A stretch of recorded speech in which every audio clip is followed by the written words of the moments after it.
დიდ დროში იჭრება ყოველდღიურობა. იჭრება არა უბრალო, არამედ შემზარავი ყოველდღიურობა სისტემური ძალადობის. როგორ არის შესაძლებელი ეს სისტემური ძალადობა? რა ფსიქოლოგიური, რა კულტუროლოგიური მექანიზმი აქვს ამ ძალადობას სათავეში? ამ საკითხებზე ვისაუბრებთ ფსიქოლოგ რამაზ საყვარელიძესთან ერთად. მოდი ჩვენ დღევანდელი საუბარი დავიწყოთ გარკვეული კოორდინატების მოზებნით. რაც შეიძლება შევადაროთ ის, რაც ნახეთ. რაც ამ კვირას გადავიტანეთ ყველამ და ჩვენ განსაკუთრებით. და მით უმეტეს, იმიტომ რომ ახლა განსაჯაროება არ მომხდარა ამ კადრების, ნახა მხოლოდ საზოგადოების მცირე ნაწილმა, გარკვეულმა ნაწილმა და მოხდა ის, რომ ბედაშენ ვართ ისინი, ვინც ნახა ეს კადრები. ერთმანეთის გვერდითაც ვიჯექით. და მოდი, პირველი პარალელი, რა თქმა უნდა, ციხის კადრები, რომელიც ნახა მთელმა საქართველოს, ესე რომ ვთქვათ, და მთელმა ქვეყანამ ცოტა მეტაფორულად რო ვთქვათ, არა. მეორე მხრივ, რა თქმა უნდა, როცა ლაპარაკი აი ესეთი ტიპის წამებაზე, ხო, სისტემური ტიპის წამებაზე, პირველ რიგში გახსენდება რა, მე-20 საუკუნის ყველაზე მთავარი ორი ესეთი ადგილი, არა, გულაგი, აუშვიცი. მაგრამ ამავე დროს, თუ უფრო აქეთ გადმოვალთ, ძალიან სერიოზული პარალელი არის აბუ-გრეიბი. აბუ-გრეიბი არის პარალელი თუ არა, არ ვიცი, იმიტომ რომ აბუ-გრეიბი სისტემურობის თვალსაზრისით, კი. იმიტომ რომ აბუ-გრეიბს თვითონ ამერიკულმა ხელისუფლებამ, ასე ვთქვათ. მთელი ამბავი რა არის, როგორც ერლ მორისის ახლახან გადაღებული დოკუმენტური ფილმიდან ირკვევა და როგორც თვითონ სადაც პატიმრები ლაპარაკობენ. პატიმრები ყველა ამბობს მიუთითებს ზევით, მაგრამ სწორედ აი ამაშია მთელი ამბავი, რომ ძალიან პროფესიულად მოხდა მოკვეცა ძალიან დაბალ დონეზე. და იბადება ეჭვები, მაგრამ არა გვაქვს დღეს დამადასტურებელი. ისეთი როგორიც სცენარული. მაგრამ ამ შემთხვევაში, აი რაც შეეხება იმ კადრებს, რაც ჩვენ ვნახეთ, მოდი პირობითად უწოდოთ ამას სამალავები, სამალავთა კადრები, ხო? იმიტომ რომ ჯერჯერობით არ არის იდენტიფიცირებული ის ადგილები, სადაც ხდებოდა. ბინა, ბინას რომლის ინტერიერი ხო, ეხლა რაც ჩვენ ვნახეთ, არა, იწევს საუნის ან სარდაფის ან რაღაცის ასოციაციას, ხო? ხის გაფშიდა ხო. დეკორი და დეკორის თვალსაზრისით შეიძლება იყოს საუნა, შეიძლება იყოს რაღაცა სარდაფი, შეიძლება იყოს აი რაღაც ეგეთი ტიპის, მაგრამ ჯერჯერობით ეს არ არის იდენტიფიცირებული. პირობითად უწოდოთ სამალავთა კადრები, არა? პირველი სამალავის კადრი. პირველი სამალავის უკაცრავად, ხო, იმიტომ რომ როგორც აღმოჩნდა, არის ველოდებით დაახლოებით ათეულობით ეგეთი. მინიმუმ ყველა რეგიონიდან თითო მათგანი. როგორც ჩანს. იმიტომ რომ აქაც ითქვა ღარიბაშვილის მიერ, რომ ყველა მოქმედი პირი და 9 თუ არ ვცდები, ხო, და დაპატიმრებულია. სულ ყველა სამეგრელოს მკვიდრები არიან, ისე რომ როგორც ჩანს, ასეთ სამალავები რეგიონალურ ინფორმაციის კონცენტრაციას აკეთებდა. მოდი პირველ რიგში დაგისვამ შეკითხვას როგორც ფსიქოლოგს. აი, როცა შენ ამას უყურებდი, როგორც ფსიქოლოგი, როგორ შეაფასებ აი იმას, რასაც ხედავ, ხო? და კიდე მეორე შეკითხვაც მაქვს, რომ როცა ვლაპარაკობ ტრაუმული და პოსტტრაუმული სინდრომები, ხო? აი, ამის შემდეგ რა უნდა გაკეთდეს ეს ამ ადამიანებს ერთ მხარესაც და მეორე მხარესაც, იმიტომ რომ თუ სხვერპლი პირდაპირ ძალადობას განიცდის, ჯალათის სულში ეს ყველაფერი ტოვებს ასევე უმძიმეს. კი, კვალი არის. ხო, ფაქტია. აი ეს შეკითხვა მაქვს შენთან, აი როგორც ფსიქოლოგთან, აი პირველ რიგში შენი შტაბ-შტილება, როცა ამ სისტემურ ძალადობას უყურებდი, ხო? და მეორე მხრივ აი რას ფიქრობ აი ამაზე, დავუშვათ პოსტ ტრაუმი. ეს რა არის? ტრაუმიდან რო დავიწყოთ, დარბაზს ალბათ შევატყვეთ, რომ ფაქტიურად დარბაზი იყო ტრაუმი. დარბაზი იყო ტრაუმირებული, კი. და მე ჩვენი ჩათვლით. ჩვენი ჩათვლით, რა თქმა უნდა. გუშინ მთელი დღე მეკითხებოდნენ მეუღლიდან დაწყებული, რომელმაც ტელეფონზე ჩემი ხმა გაიგო, რა გჭირს. ხო, ზუსტად ესეები ვიყავი მეც კი. ადვილი წარმოსადგენია რა იქნებოდა ეს, რომ საჯაროდ გაშვებულიყო. მაგრამ მეორეს მხრივ არ შეიძლება საჯაროდ გაშვება, იმიტომ რომ სოციალურ და ამძიმე პრობლემებს გააჩნს. ამაზე მე მგონი სრულიად შეთანხმებულები ვართ ყოველ შემთხვევაში. მაგრამ ფსიქოლოგიური თვალსაზრისით, რახან როგორც ფსიქოლოგს მალაპარაკებ, მე მაგალითად ვისურვებდი, რომ გაშვებულიყო მხოლოდ იმიტომ, რომ აი ეს ტრამვა მიეღო საზოგადოებას და მერე განწმენდის მომენტი დამდგარიყო. შოკური თერაპია. ხო, გარკვეული თვალსაზრისით შოკური თერაპია, უბრალოდ შოკურ თერაპიასაც კი, როცა ლოკალურია და რამოდენიმე ადამიანის ფარგლებში ხდება, იქაც გარანტია არ გაქვს, რომ არ ავნებ, არ დააზიანებ. ანუ რისკი არის. რისკი შოკურში ყოველთვის არის. ნუ ყველა თერაპიაში არის და ხო, შოკურშიც არის, მაგრამ მეორე მხრივ თუ გადალახა რისკის ზღვარი მერე განვითარებას იწვევს უკვე შოკი ხდება განვითარების სტიმული. მე დიდი ეჭვი მაქვს, რომ ქართულ საზოგადოებას განვითარების აი ამ დაგვარი სტიმული შეიძლება ჭირდება, რადგან ეს შოკი გადაიტანა თავის დროზე მაგალითად გერმანიამ, იაპონიამ იმან შეიძლება უფრო ღრმა კულტურული შოკი გადაიტანა, იმიტომ რომ გერმანიისთვის ეს იყო ის შეცდომა გერმანელი ხალხისა რომ აირჩიეს დაუშვათ გიტლერი ნაცისტური პარტია და იაპონიამ მთელი თავის მთელი კულტურული ხაზი გაიაზრა როგორც შეცდომა და ამ კულტურული ხაზის შეცვლის ამოცანა დაიყენა ასე რომ პრინციპში ერთნაირი არის მაგრამ მასშტაბებში ნიუანსებში როგორც ყველა ქვეყნის ბედიღბალი რა თქმა უნდა განსხვავებულია მაგრამ ჩვენი შოკი ჩვენს გადავიტანეთ შოკი ციხის კადრების მერე საზოგადოებამ იმ შოკის გარკვეული გამოვლენები იყო, მაგრამ იყო თუ არა ეს შოკი იქით მიმართული საერთოდ საჭირო იყო. გერმანულმა და იაპონურმა შოკმა მიმართულება თვითონ გერმანელებზე და იაპონელებზე აიღო, რომ მათში იყო რაღაცა ისეთი, რაც ითხოვდა ცვლილებას. აი ძალიან ეხლა შეთქვით, მე მგონი პრინციპულად მნიშვნელოვანი რამ. მოდი ესე ვთქვათ, ციხის კადრების ერთი სერიოზული ეფექტი პოლიტიკურ სოციალური თვალსაზრისით არის 1 ოქტომბერი. ერთ-ერთი მნიშვნელოვანი. მაგრამ ეს არის პოლიტიკური სოციალური. და თითქოს იქ გაჩერდა მე. თითქოს იქ გაჩერდა, გეთახმები აბსოლუტურად. ანუ ეს იყო თითქოს პირველი შეუქცევადობის პირველი წერტილი, მოდი ესე ვიტყვი, რადგან ამას დავარქმევ შეუქცევადობის მეორე წერტილს. ანუ იქ რაღაცა მოხდა. მოხდა რა? პოლიტიკური თვალსაზრისით მოხდა ის, რომ გასაგები გახდა, რომ ნაციონალური მოძრაობა როგორც პარტია, კითხვის ნიშნის ქვეშ არის, ანუ ვერ იქნება ძალაუფლების პარტია, ეს დამთავრდა ამ მხრივ. მაგრამ ეხლა რასაც შელაპარაკობ, ხო, ტრავმა, რომელიც გაგებინებს ვინახარ შენ.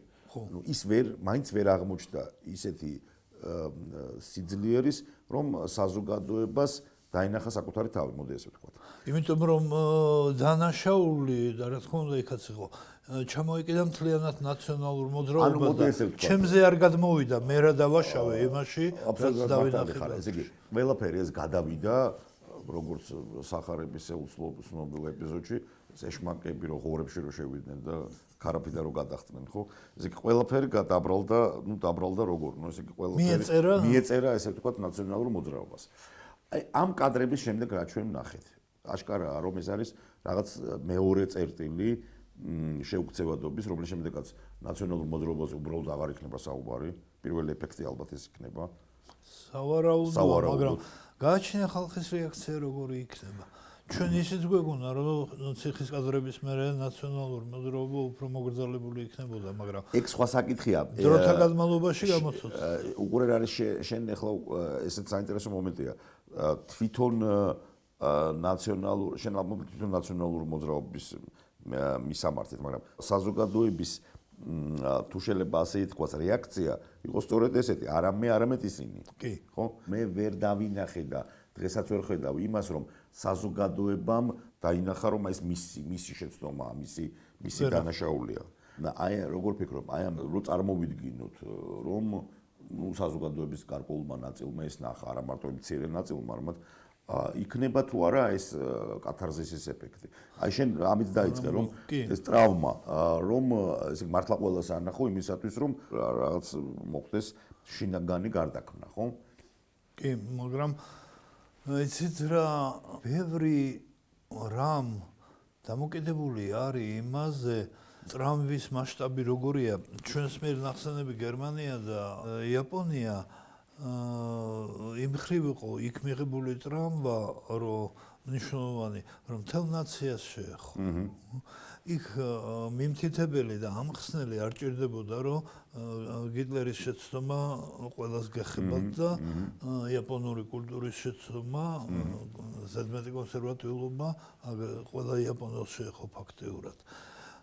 ჩვენთან ასეთი მასშტაბის ტრაგედია საბედნიეროდ არ მომხდარა, მაგრამ თუ ასე გაგრძელდა გამორიცხული არაფერია, რატომ? ის რაც ყველას არ ეხება, იქიდან ყველა აღარ აკეთებს დასკვნას. ამიტომ იმ ადამიანებს, ვისაც მოლაპარაკებებს ეძახიან და უპირველეს ყოვლისა არასამთავრობო ორგანიზაციებს, რადგან მათ აქვს ის ნიშანი, რომ არიან დამოუკიდებლები, თუმცა ჩვენ და შენ გაგვიჩნდა ეჭვი.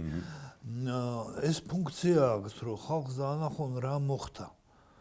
ჟურნალისტიკას, მწერლებს თუ სამწუხაროდ დღეს მწერლის ხმა საერთოდ დაკარგულია, ინტელიგენციის ხმა საერთოდ დაკარგულია და ასე შემდეგ, შეგვჭირა რამოდენიმე მეცნიერი და არასამთავრობო ორგანიზაციები და ჟურნალისტები. ამ სამი ჯგუფიდან არასამთავრობო ორგანიზაციები და ჟურნალისტები გუშინაც გაიყვნენ და დაიწყეს არა იმაზე ლაპარაკი რა დევს ამ ტრაგედიაში. არამედ ვაჩვენებ თუ არ ვაჩვენებ. ხო, იქ შეიძლება ცნობა ფიგურის მიხედვით, იქ ადამიანისა თუ არა.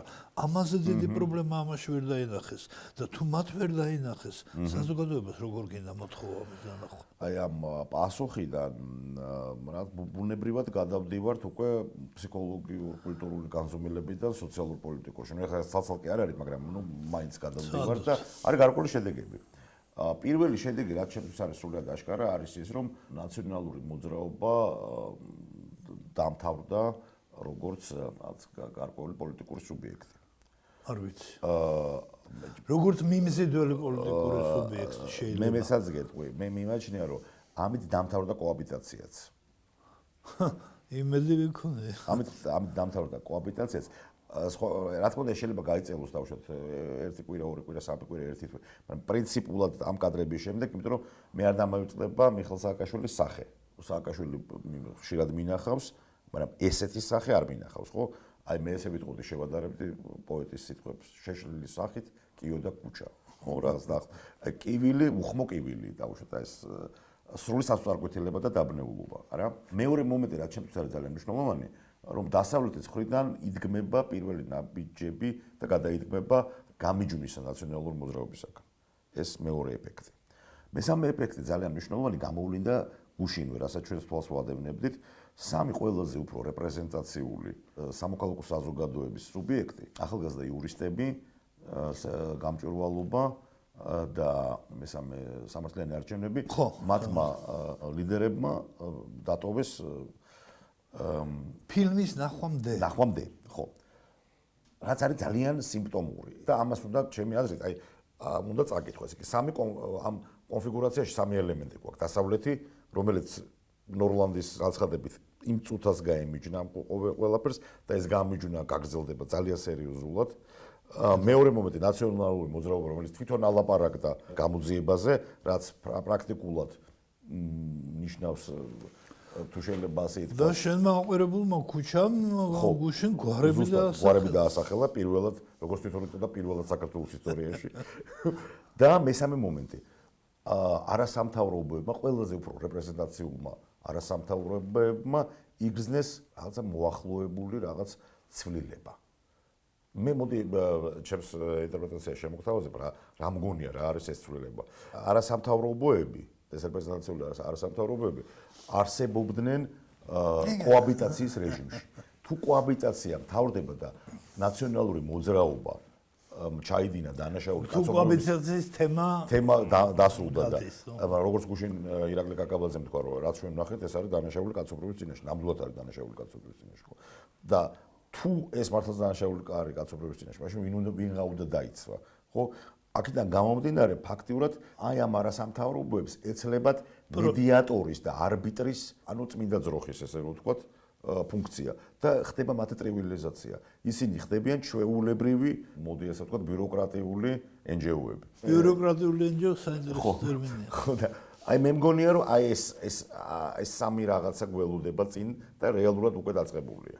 კიდე გველოდება ერთი მეოთხე ზაგიმატებ რომ არის ფიქრობ რაღაც საკრალური არა 4 საკრალური. ოღონდ სხვა პოლუსი და ყველა ციფრი 9 ჩათვლით საკრალური. რაღაცა პერიოდი ხა რო თქვი ყველაზე პოპულარული და ასე შემდეგ ეს ხო ხალხში პოპულარობა იყო. სხვადასხვა შენ ამბობდი და გახაზავდი აი იმ დღის განმავლობაში რომ თუ რამე ქონდათ აი ამ არასამთავრობო რეპრეზენტაციულ არასამთავრობოებს ეს იყო ნდობა. ხო და ხა კარგად იცი კულტურის კაცი ხარ რომ არანაირი საზოგადოება არ შეიქმნება თუ ბევრი ნდობის წერტილი არა. თვითონ კულტურას ქმნის ნდობის ხო ესა ხო ველურების ყოფა არის ყოფა ადამიანების ნდობის გარეშე. ამიტომ ჩვენთან უფრო სასწორკვეთის ნდობა მარტო პატრიარქზე ჩამოკიდება, რასაც გვიჩვენა. ძალიან კარგი შედარებაა კი. ესა გამოკითხვა და რაც უფრო გაიზრდება ნდობის ეს სპექტრი პატრიარქი უპირატესი დიდი სიამოვნებით, მაგრამ მეტი სუბიექტი უნდა არსებობდეს. პოზიტიური ნდობის პოზიტიური წერტილები მოდი ესე ვთქვა. ხო. ან პოზიტიური ნდობის წერტილები. რაც ამ შემთხვევაში ერთ და იგივეა. საზოგადოებაც ჩამოყალიბების ხარისხი და ტემპი უფრო სწრაფი იქნება. და ჩვენ ვაკვირდებოდით სწორედ ბოლო წელს აი ასეთმა გამრავლებამ ნდობის წერტილებისა, მათ შორის ნდობას არასამთავრობოების მიმართ, როგორ უცბად მისცა სახე საზოგადოების განწყობილებებსაც. ეხლა თუ ეს დაიკარგა, ძალიან დიდი დანაკარგი იქნება და არა მარტო იმ NGO-ებისთვის, იმათთვის კი თვითონ საზოგადოებისთვის დანაკარგი. და აი ეს მეოთხე ასპექტი მე მაგალითად უფრო მაწუხებს ვიდრე ზენასამი. სხვაგანად რო ვთქვათ, ნდობის კარგვა თვითონ საზოგადოებაში. ხო. ანუ ნდობის არსებობა საზოგადოებაში ბევრად უფრო მნიშვნელოვანია, ვინემ ვთქვათ ისეთი სუბიექტების არსებობა, რომელიც კარგად მუშაობენ. რა თქმა უნდა, იმიტომ რომ კარგად მომუშავე ბევრია და ბევრი უჩინარია. და ხო, საზოგადოების განწყობილებათა ფორმირებაში კარგად მომუშავეები პრაქტიკულად არ მონაწილეობენ, სანამ ნდობის სუბიექტები არ გახდებიან. და ამიტომ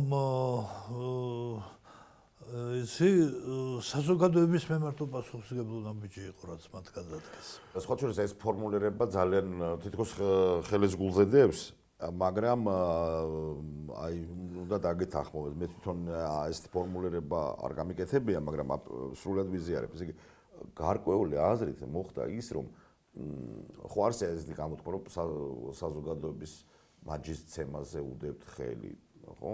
აი თითქოს აი ეს მაჯისცემა დაიკარგა. ძალიან საინტერესო რაღაც ხდება, იცი? ხდება რაღაცნაირი უხილავი ზღვრის უხილავი ზღვარი გაევლო თითქოს ძალიან მარტივად, ხო? არსებობს ესეთი ზღვარი, ხო? ყოფნა, არ ყოფნა. აქ არის ესეთი, ვანახოთ, არ ვანახოთ. და თუ ამ ვანახოთ, არ ვანახოთზე გავავლებთ ამ ზღვარს, ამ უხილავს, მაშინ ძალიან საინტერესო ასევე ძალიან საინტერესო კონფიგურაცია იქნება, აბა. მოდი ამ ხრით დავაკვირდეთ. ორი კადრის ნახვა არ ნახვაზე ზღვარი გაჩნდა. რაღაც უფრო სერიოზული რომ მოხდარიყო წარმოიდგინე რა ხდებოდა. არა, ეს მანამდე თან. ეს არის მნიშვნელოვანი. მანამდე, ჯერ კადრი რო არა. იმიტომ რომ ეხლა ამ კადრების შემდეგ, ნუ ვიღაცებმა უნდა დაიცვან თავი ცხადია, ეხლა ნუ ინსტინქტია თვითგადარჩენის. და რაღაც გარკვეული ფორმალურ კაზუისტიკას უნდა მიყვნენ. მესმის ესეც, არა? როგორ იწერება პროექტი, რა უნდა დავიცვათ და ასე შემდეგ. მაგრამ აი ეს არის მნიშვნელოვანი, შენასაც ამბობ. ჩვენებამდე. ჩვენებამდე და რა მოტივით იდენტიფიკაცია შეიძლება თუ არა. შეიძლება უფრო სერიოზული მოტივი ყოფილიყო. მაგალითად, რაც შენ ახსენე, უფრო სერიოზული რამხრივ პოლიტიკური ცხოვრებისთვის უფრო ცენტრალური კოჰაბიტაცია საჭიროა თუ არა. ვიცით რომ საზოგადოების დიდი ნაწილი ეძახის რომ არაო, მაგრამ ისიც ვიცით რომ NGO-ები სუიძახიან რომ კოჰაბიტაციას გასაწარებელია. სწორედ იმიტომ რომ გრანტები მაგლანგარზე მოდის. ხო, რა თქმა უნდა, მოდის ასე ვთქვათ ოპოზიციურ ფლანგზე. ეხლა შე რაც იდენტიფიკაცია. ну რაღაცნაირად ისე მოხდა რა ამას დაახლოებით 10 წლის წინ მე მომიწია მოხსენების წაკითხვა სტენფორდის უნივერსიტეტში გულაგისა და ჰოლოკოსტის ნარატივებს კერძოდ რამდენიმე ტექსტი მიხედვით ეს იყო ერთი მხრივ სოლჟენიცინი და შალამოვი მეორე მხრივ ეს იყო ელი ვიზელი პრიმო ლევი ბოროვსკი თან დოკუმენტურ მასალასაც გავიცანი ახლა რა თქმა უნდა ნუ ცნობილი ჰოლოკოსტის 8 ტომეული ნუ ეს არის თითო ტომი არის რაღაც 1000 გვერდი ამის საკითხვა შეუძლებელია, ну თუ სპეციალისტი არ ახარ, უბრალოდ გადავავლე თვალით რაღაც. პრიმო ლევი და აი ჰოლოკოსტზე ვინც წერს, აქ არის ორი ძალიან საინტერესო მომენტი. პირველი, ვინც გადარჩა, ის წერს რაღაცა რუტინაზე და უსაზრესობაზე. იმიტომ რომ იქ რაც ხდება სიკვდილის ლაგერებში, ის არავინ არ იცის, იმიტომ რომ იქიდან არავინ არ მობრუნებულა და არის უხმო მსხვერპლი თქვა და ასე, ხო? რაც შეიძლება თუ ავიღებთ არქიპელაგს, გულაგის არქიპელაგს სოლჟენიცინის. იქ არის, რა თქმა უნდა, თუ გავიხსენებთ ამ ყველაფერს, მათ შორის გაუპატიურებებიც არის, ცხადია, მაგრამ ეს არ არის რაღაც სისტემური ხასიათის. მათ არ აქვს ფუნქციონალური ისდატვირთვა რაც. აი, ზუსტად ეს არის ძალიან საინტერესო მომენტი. რაც მოდი ესე ვთქვათ, აბუ გრეიბ, სადაც ხდება სწორედ სექსუალური დამცირება და წამების ელემენტებიც არის სხვა შორის, ხო? რაც აკავშირებს აბუ გრეიბსა და სამალავებს, ქართულ სამალავებს ერთი მეორესთან არის სწორედ ის, რითიც ის განსხვავდება ჰოლოკოსტისა და გულაგისაგან. ანუ, სხვაგანად რო ვთქვათ, საბჭოთა კავშირში სექსი არ იყო. და სექსი არ იყო იმ აზრითაც, რომ არ იყო დისკურსი და არტიკულაცია. ორივე მხრისთვის ეს ტაბუირებული იყო. იყო არაადამიანური წამება, მაგრამ არ იყო სისტემატიზებული ამ სახით. სხვაგანად რო ვთქვათ, ჰოლოკოსტში და გულაგში თითქოს მეტაფორულად რო ვთქვათ, სული უნდა მოეკლათ. და აი აქ დღეს სული აღარ დარჩა და დარჩა მხოლოდ სხეული. რა? იცი რა, იმ დღეს ერთად რო ვიყავით, ჩემზე კიდევ უფრო იმოქმედა ერთმა მომენტმა. გულაგშიც, ჰოლოკოსტშიც და ციხის კადრებშიც იყო ის, რომ სული უნდა მოეკლათ. და ეს ცუდი, აგრესიული, არაადამიანური პიროვნების ემოციის გამოვლინება არის, მისი სურვილი არის მეორე ადამიანის დამცირება და აი ამ ფარგლებში ექცეოდა სურათი. გუშინწინდელ მასალაში არანაირი ემოცია აღარ იყო. იყო საქმიანი დამოკიდებულება. აი ზუსტად ეს კონვეიერი იყო, თითქოს ეს იყო ყოველდღიური შრომა. აი ეს არაადამიანი პროფილირებული კაცი, სექსუალური ჯალათი მუშაობს და სრულიად ჩვეულებრივად მუშაობს. დანარჩენები სინათლეს ასწორებენ რაღაც კამერა პროფესიულად მუშაობს სხვა შორის ამავე დროს. ეს იყო ყოველდღიური შრომის რეჟიმი. და აი ეს ემოციისგან დაცლილი ინსტრუმენტული დამოკიდებულებით იმის საშენელებების კეთება უარესი იყო ვიდრე იმ და კიდევ უფრო შემზარავი. კიდევ უფრო შემზარავი. თავის ამ ყოველდღიურ ჩვეულებრივობაში. ვიდრე ის რომ ვიღაცა სადისტური ტალღა მოაწვა. ეს რაციონალური სადიზმი იყო საშენელება. არ ვიცი შემდეგ მასალებში რა გამოჩნდება, მაგრამ აი ეს რაციონალიზმი, რაც გუშინ წინ დავინახეთ, არის ყველაზე ცუდი სისტემური ცვლილების ნიშანი. სისტემურობა არის სწორედ იმიტომ, რომ რაციონალურია და ეს არ არის რომელიმე პიროვნების. და ყველაზე მძიმე იმ ხრივ, რომ ესე იგი ეს სისტემა აკეთებდა ღირსების მოკლის მანქანას. ეს არ ღირსების მოკლა არა იმიტომ, რომ მეორე ადამიანი არ მოგწონს ან მოგწონს. არამედ იმიტომ, რომ ეს სჭირდება რომელიღაც კონკრეტულ პარტიას თავის მისნების მისაღწევად. აი ეს ინსტრუმენტული ამ თვალსაზრისით დამოკიდებულება, რომ მე მჭირდება და მიზანს ოღონდ მივახციო ვიზამ საზღვრობებს და იქ ემოცია არ მექნება არც იქით, არც აქეთ. ეს ქმნიდა იმის განცდას, რომ პრინციპში უზარმაზარი მონსტრი არსებობს. ეს მონსტრი საშენელებებს უკვე გულგრილად აკეთებდა. ეხლა აღარ იყო პირველი ესა. და გულგრილად კეთებით მოვიდა 1 ოქტომბრამდე. შემთხვევით აუცდა ფეხი და დაეცა. ოღონდ ის მონსტრი ჩვენ საზოგადოებაში არის. ის მონსტრი როგორც პიროვნებების რაღაცა კრებული არსად არ წასულა. და ხვალ რო გახდეს საჭირო, ეს მანქანა შეიძლება აღდგეს. ამიტომ ვიზახე ჯერ ბრძოლის აი ეს კულტუროლოგიური ბრძოლაა. კვლელობის და ძალადობის როგორც სისტემის კულტურას უპირისპირდება ადამიანურობის და სიკეთის კულტურა. ეს ორი კულტურა იბრძვის დღეს საქართველოში. და ეს მხოლოდ ბრძოლის დასაწყისია.